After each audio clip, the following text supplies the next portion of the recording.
Hey Virgo, we're here to do your reading. We are going to do a sort of a you versus them energy check-in, where we're going to see your energy with the Wild Unknown Animal Oracle deck, and then we're going to go and look at an energy outside of you. It could be a person, an organization, group, or it could be an energy that you are either wanting to strive for, or you're being sort of guided to strive for. I've been shuffling, so I don't know why I shuffled again, but I'm my voice sounds weird to me today, so that's what my deal is. Okay, you are this top one. Dragonfly. That's my Aquarian energy. Sort of being in a watery landscape, but not necessarily touching it. Letting it touch you. Might dip a toe in from time to time. I wanted to look at the bottom. Tarantula. Something. So energy outside of you. Goes fast. Firefly.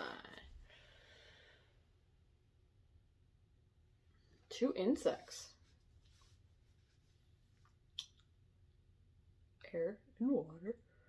Water. I don't know why I said water. Probably just because air and water. So speaking on dragonfly, in theory. But I meant to say air element. And then fire. No, they're both air. Why do I think that's fire? Firefly. Obviously. Oh my gosh, my brain right now. I'm sorry. And suddenly I'm red. Weird. Okay. Huh. And underneath is a cobra. So there's a tarantula and a cobra, which gives that fire element.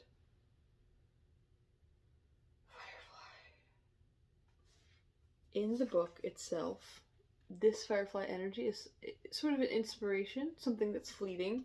So maybe there's a possibility of you dealing with an external energy that's flighty. I don't see firefly as flighty though. I know, like, symbolically, that could be the case. Doggo.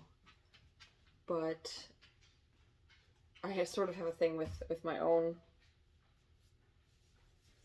messages that come in that firefly. The thing was, it's not fleeting for me. Something's not fleeting. I can't say that that's the case for you, but I look at it and I'm like, it feels wrong somehow to talk about the firefly being fleeting. It's a lot of preamble for all this.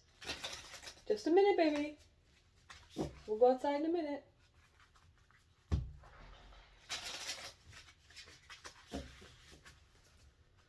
Alright, so now we're going to we did the Wild Unknown Animal Oracle deck, and now we're going to use the same, but the tarot. So you get an energy between the two, which I don't know if I said that earlier, but that's the idea.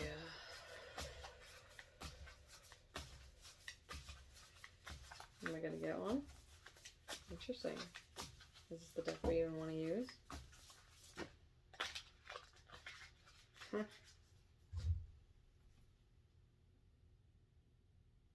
between the two. Oh, there's 2 cards here. 8-8.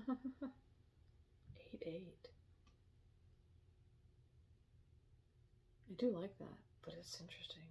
So, I like the 8-8. The rest is 8 of Cups. This is a walking away energy.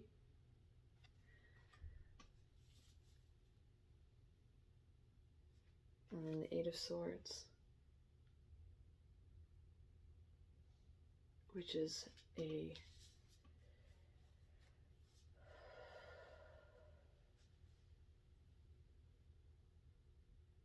I'm getting like a pick your poison. Like, walk away or be held up. Walk away or be held up.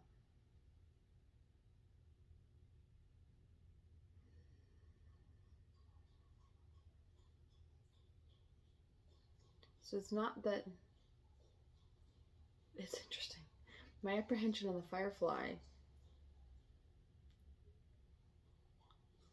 feels significant because if this is an energy you're being called to embody, it's maybe there's a fear or a personal apprehension about being perceived as flighty.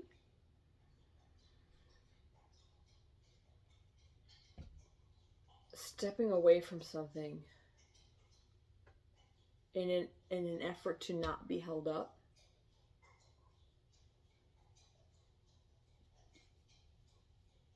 Does not make you... That's the thing. Would it make you look flighty to some people? Sure. People who are happy with you being held up? Are we valuing their opinion? Truly. I mean...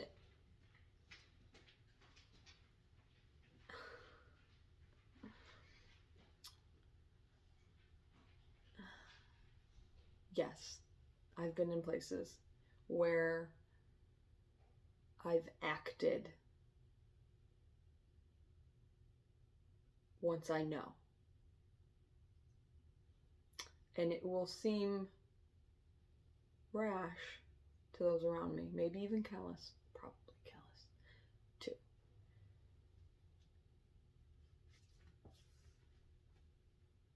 But for the ones that don't give you a chance to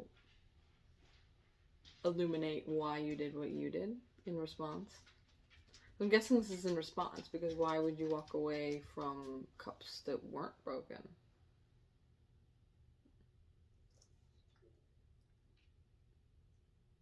Or be held up. I mean, I've been in scenarios where if I didn't act, then I would have been pretending. If I didn't act in a way that could be perceived as callous, then I would have been biting my tongue. Because this situation warranted me being callous. And I don't know what Virgo is listening to this, but this seems very specific. So if my story helps you, if my logic helps you, if you were meant to stay in a place with broken cups,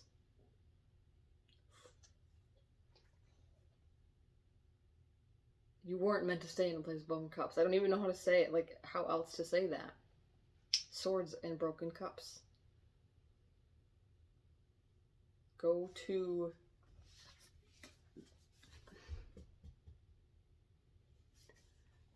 This one's tricky because I don't want, because it is hard to not be perceived as flighty when you move on to new things. Follow inspiration. And I'm gonna look at these. It's one more card. Look at this one more card, and I'm hoping it'll help me verbalize the next thing that I'm thinking. I don't know if it was meant to be upside down or not.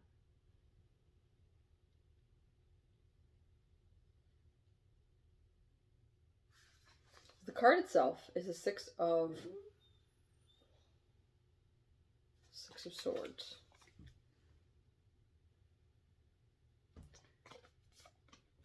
But it was in reverse. Interesting, right?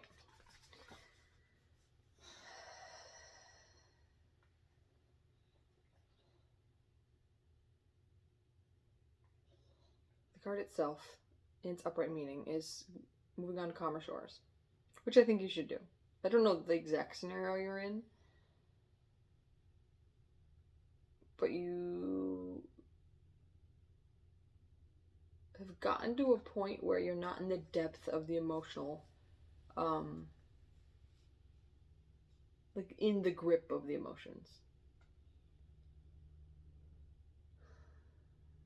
I mean, everyone handles emotions differently, but it's sometimes hard to take decisive action when your emotions are still truly at the forefront. or or even just fresh. Like the fresher an emotion is, well, see, now that changes it a little bit.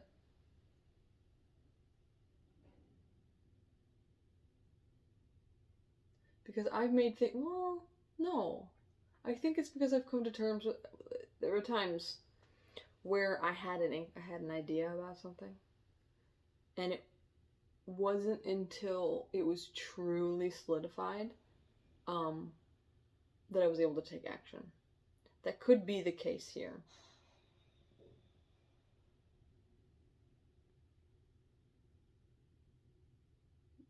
That there's a knowing, but there's no cards that say this, but there's like, if there ends up being a knowing that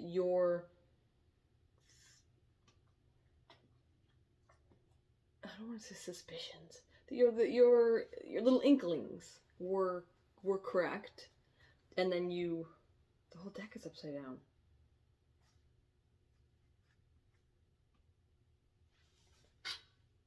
Son of Swords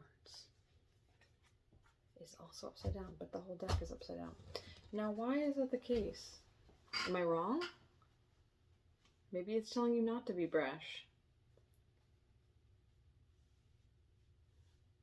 Maybe I'm incorrect about telling you to be a little callous. I'm not telling you to be callous.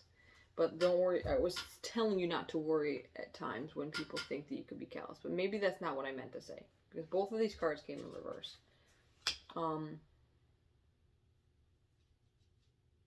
That to follow that line of thinking wouldn't bring you to calmer shores. So don't, according to the Son of Swords in reverse, don't be brash about whatever this is. Strength. That's going to take strength, which was upside down technically, but the whole deck is upside down. I'm going to follow that the fact that this one was the first was really what was trying to be communicated to me. So I think it's going to need strength.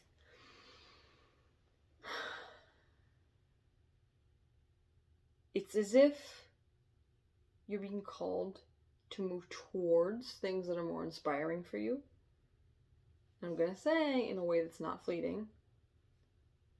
Just genuinely.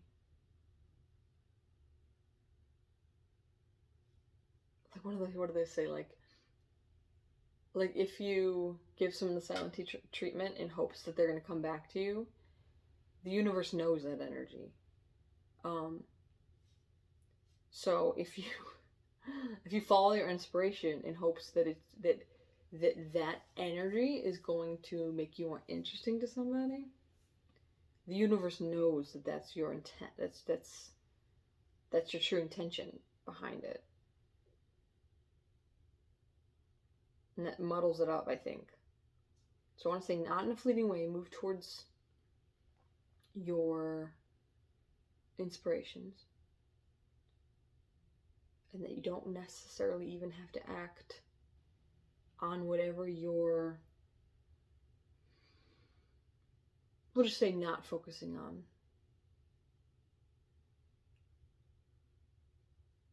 as much, because you have things you genuinely want to focus on. That took a minute, but I think that makes sense. Like emotions are nuanced. Like, you're in this water environment, we're trying to, like an aqua, like air energy, think logically about what could possibly be an emotional moment, dynamic. Anyway, I hope this is helpful, and I'll talk to you again soon. Take care.